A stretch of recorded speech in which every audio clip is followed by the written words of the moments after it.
ये ड्राइवर मालिक के बीवी को अचानक से किस करने लगता। लड़की को कुछ समझ नहीं आता, लेकिन उससे पहले ही उसका पति आ जाता। पति उसे बोलता, ये तुम्हारा होंठ के लिपस्टिक को क्या हुआ। लड़की बात पलटने के लिए उसे बोलती, आज मुझे शॉपिंग करने जाना है। आदमी साफ मना कर देता और उसके ड्राइवर को बोल देता इसे लेकर जाने के लिए। रात को लड़की नए कपड़े पहनकर आती, जिससे इसका पति इसके क्लोज आए। आदमी साफ मना कर देता और चुपचाप सो जाता। अगले दिन आदमी कुछ काम से 2 दिन के लिए बाहर जा रहा होता है और पत्नी को बोलता, तुम्हें कुछ भी काम हो तो हमारे ड्राइवर को बोल देना। इस बार ड्राइवर लड़की के पास आता और उसे बोलता कि मैं तुमसे बहुत प्यार करता हूँ। लड़की साफ मना कर देती और बोलती, तुम्हें पता है कि मेरी शादी हो चुकी है। लड़का उसे बताता कि तुम्हारा पति तुम्हें पसंद नहीं करता। अगर तुम्हें यकीन नहीं हो तो डिग्गी में बैठो, मैं तुम्हें सामने से दिखाता हूँ। मालिक आता और ड्राइवर को बोलता, मुझे एयरपोर्ट नहीं बल्कि तुम्हें पता है मुझे कहाँ जाना है। ये आदमी किसी और लड़की को पसंद कर रहा होता है और तभी ड्राइवर डिग्गी खोलकर इसकी सच्चाई बता देता। लड़की ड्राइवर को थैंक यू बोलती उसकी आंखें खोलने के लिए और फिर वो दोनों एक दूसरे से ही शादी कर लेते हैं। ये लड़की को किसी ने हजारों टेलीफोन्स वाले रूम के अंदर बंद कर दिया होता है। वो एक एक करके सभी टेलीफोन्स को कॉल करके ट्राई करती, मगर सामने से उसी का ही आवाज रिपीट होता। लड़की को कुछ समझ नहीं आता कि उसके साथ क्या हो रहा है और तभी अचानक उस टेलीफोन में से पानी निकलने लगा। देखते ही देखते अब सभी फोनों में पानी आने लगता और रूम में पानी भरने लगता। वो सेलिंग के ऊपर देखती तो एक उल्टा लटका हुआ टॉयलेट होता और तभी उसे एक टेलीफोन में से कागज मिलता जिसमें कुछ नंबर लिखे होते। लड़की बिना टाइम वेस्ट किए वो नंबर को टेलीफोन में डायल करती और तभी उसमें से एक से सिंक ओपन हो जाता। पानी रूम से बाहर जाने लगता और थोड़ी ही देर में रूम खाली हो जाता। लड़की अपने बाल को ऊपर करती और तभी उसे याद आता कि मैं तो एक वर्चुअल रियलिटी गेम खेल रही थी।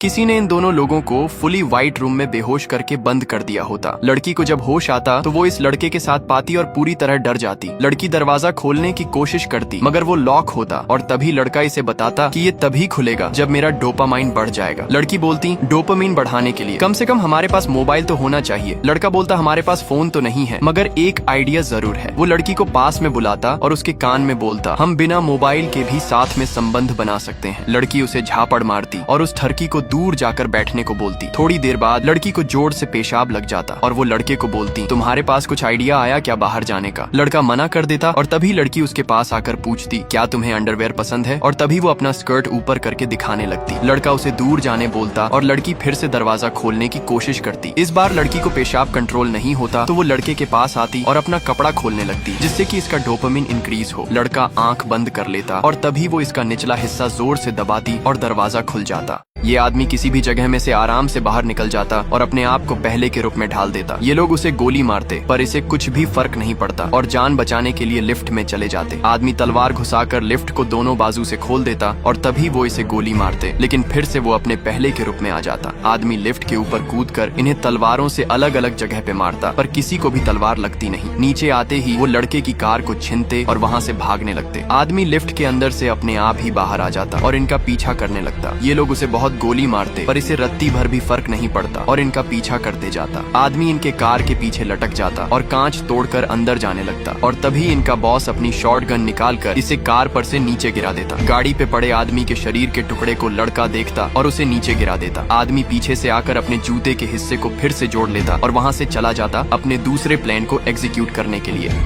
एक पुलिस प्रमुख से जो खुद को सबसे गहरी जेल में बंद कर लेता है और चाबी बाहर फेंक देता है। उसका साथी उसे समझाता है कि कोई पागलपन ना करे, मगर पुलिस प्रमुख वो 2 शब्द बोल देता है जो वहाँ सबसे बड़ा अपराध है, बाहर जाना। असल में इस अंडरग्राउंड समाज में एक सख्त नियम है, अगर कोई इंसान बाहर जाना कह दे तो उसे सजा के तौर पर जमीन की सतह पर भेजा जाता है, जहाँ जहरीला माहौल उसे मार डालता है। अब तक जो भी गया कभी लौट कर नहीं आया, लेकिन पुलिस प्रमुख ने ये खतरा जानबूझकर उठाया क्योंकि उसकी पत्नी 3 साल पहले इस कानून का शिकार हो चुकी थी। उसकी पत्नी ने सबके सामने चिल्लाकर कहा था कि बाहर की दुनिया खूबसूरत है, लेकिन सरकार ने झूठी तस्वीरें दिखाकर लोगों को नीचे कैद करके रखा है। जब किसी ने उसकी बात पर ध्यान नहीं दिया, उसने खुद ही बाहर जाना कह दिया और पुलिस प्रमुख को ही उसे सतह तक पहुंचाने की जिम्मेदारी मिली। लोग स्क्रीन पर देख रहे थे, मगर जैसे ही उसकी पत्नी सतह पर पहुंची और कैमरा साफ किया, 2 कदम चलने के बाद ही जमीन पर गिर पड़ी। सबने मान लिया कि बाहर जाना मतलब मौत, लेकिन पुलिस प्रमुख जानता था अगर उसकी पत्नी जिंदा होती तो वो कैमरा साफ कर देती, मतलब कुछ तो गड़बड़ है। सच जानने के लिए उसने भी बाहर जाना कहा और उसे भी सतह पर भेज दिया गया, लेकिन जैसे ही वो ऊपर पहुंचा उसके होश उड़ गए। बाहर की दुनिया वाकई सुंदर थी, हरियाली से भरी और पक्षियों से गुलजार। वो कैमरा साफ करने के लिए दौड़ा ताकि अंदर वालों को भी सच पता चल सके, मगर अंदर वाले अब भी उसे बंजर जमीन पर चलते हुए देख रहे थे क्योंकि कैमरा फेक था। धीरे धीरे उसकी तबीयत भी बिगड़ने लगी। उसे शक हुआ कि जहर बाहर नहीं बल्कि उसके सूट में है। उसने रिस्क लिया और अपना हेलमेट उतार दिया और वहीं अपनी पत्नी के पास गिर पड़ा। लेकिन कहानी यहीं खत्म नहीं होती। एक महिला को शक हुआ कि उसने हेलमेट क्यों उतारा। वो समझ गई कि इसके पीछे कोई राज है। वो पुलिस प्रमुख के साथ एक गुप्त सुरंग में गई थी जहाँ दीवारों पर रहस्यमय चित्र और एक विशाल खुदाई मशीन थी। वहाँ उन्हें एक हार्ड ड्राइव मिली जिसमें असली दुनिया की रिकॉर्डिंग थी, बाहर की दुनिया का सच। पुलिस प्रमुख ने सबूतों को नष्ट करने की कोशिश की मगर उसका साथी नहीं माना। उसी बीच पुलिस प्रमुख को सतह पर भेज दिया गया। अब वो महिला उस सुरंग के नीचे की तहकीकात करने गई जहाँ पानी भरा था और वो डर के बावजूद नीचे उतरी। इस बीच बिजली घर में गड़बड़ हो गई। महिला ने जान जोखिम में डालकर जनरेटर ठीक किया। उसकी बहादुरी देखकर मेयर ने उसे पुलिस प्रमुख बनाने का प्रस्ताव दिया मगर उसने ठुकरा दिया क्योंकि वो जानती थी कि ये दुनिया